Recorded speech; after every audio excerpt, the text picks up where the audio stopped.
जय भीम दोस्तों। बाबा साहेब का जीवन बड़ा ही संघर्षमय गुजरा, इसके बारे में आप सब लोग जानते हैं, मैं भी जानता हूँ, आप लोग अच्छे जानते हैं कि बाबा साहेब ने कितनी तृष्णा को सहा।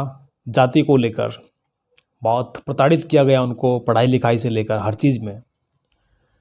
एक अकेला ऐसा इंसान है जिसने हम सब का भाग्य लिखा और एक अच्छा जीवन जीने के लिए हमें दिया। मैं बात कर रहा हूँ बाबा साहेब के उस केस के बारे में जिसके बारे में शायद आप लोगों में से बहुत कम लोग जानते होंगे, बहुत कम लोगों ने इस चीज़ को सुना होगा या बताया होगा। मेरा नाम है राजू, मैं आपका दोस्त, और स्वागत है आपका मेरे चैनल पर। दोस्तों, आपसे रिक्वेस्ट है सबसे पहले कि इस चैनल को अगर आपने अब तक सब्सक्राइब नहीं किया तो सब्सक्राइब कर लें, ताकि मेरा हर वीडियो आप तक सबसे पहले पहुँच जाए। तो बाबा साहेब का वो किस्सा, जब बाबा साहेब बैरिस्टर बनकर लंदन से पहुँचे हिंदुस्तान, और जब बैरिस्टर बन चुके थे तो वो कचहरी गए। तो कचहरी जब वो जाते हैं तो वहाँ पे वो अपने बैठने का स्थान देखते हैं कि मैं बैठूँ कहाँ। वहाँ पे बहुत सारे लोग बैठे हुए थे, बड़े बड़े से वकील सब। बाबा साहेब वहाँ अपने बैठने का स्थान खोजते हैं, लेकिन बाबा साहेब को उनका स्थान नहीं मिलता। तो वहाँ पे जो लोग ऊँची कास्ट के होते हैं बैठे हुए, बाबा साहेब को बड़ी अलग निगाह से देखते हैं कि ये इंसान दलित हमारे साथ बैठेगा, हमारी छवि खराब कर देगा, हम अपवित्र कर देगा। तो बाबा साहेब से कहते, तू क्या केस लड़ेगा, तू जा यहाँ से, कहीं और जा बैठ, ये तेरा स्थान नहीं है हमारे साथ बैठने का। तो बाबा साहेब बाहर जाकर अपना एक छोटा स्टॉल लगा लेते हैं, अपनी टाइप राइटर की मशीन लेकर बैठ जाते हैं, और छोटे मोटे केस उनके पास आने लगते हैं। तो ऐसा ही केस उनके पास ऐसा आता है, उनके पास तो बाद में आता है, लेकिन कोर्ट के कचहरी में एक सेठ सेठानी पहुंचते हैं जिनके बेटे को फांसी की सज़ा हो रखी है। कुछ टाइम बाद उसको फांसी होनी थी, तो वो बड़ी आस उम्मीद लगाकर हर वकील के पास जाते हैं, लेकिन सब वकील मना कर देते हैं कि हम इस केस में कुछ नहीं कर सकते, इसमें फांसी हो रखी है। तो वो सब लोग बाबा साहेब को इशारे करते हैं कि वो जो इंसान बैठा है ना, वो तुम्हारी मदद कर सकता है। तो वो भी हैरान होकर देखते हैं कि जब बड़े से बड़ा वकील कुछ नहीं कर सकता, वो अभी तो नया नया वकील आया, वो क्या कर सकता है इस बारे में।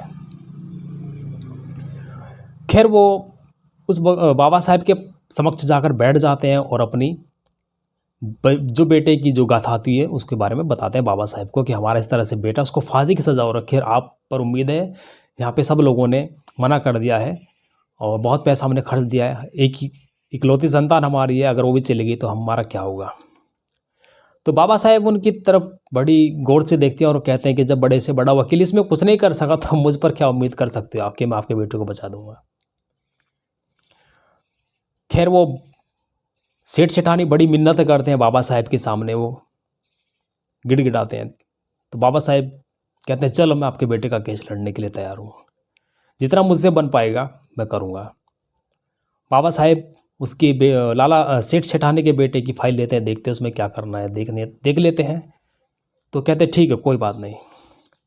अगले दिन कोर्ट में पेशी होती है उन सेठ सेठानी के बेटे की। बाबा साहेब पहुँचते हैं, सभी लोग वहाँ पे बैठे रहते हैं, बड़े से बड़े वकील और जज साहब बैठे होते हैं सामने, पब्लिक बैठी होती है।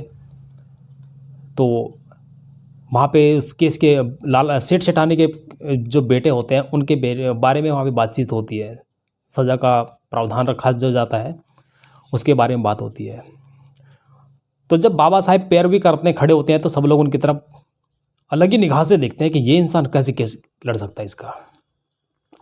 यकीन करना दोस्तों, सेठ सेठानी का जो बेटा होता है उसको फांसी की सज़ा फिर से दे दी जाती है। बाबा साहेब से जज साहब पूछते हैं, आपको कुछ फैसला करना है, कुछ पैरवी करनी है।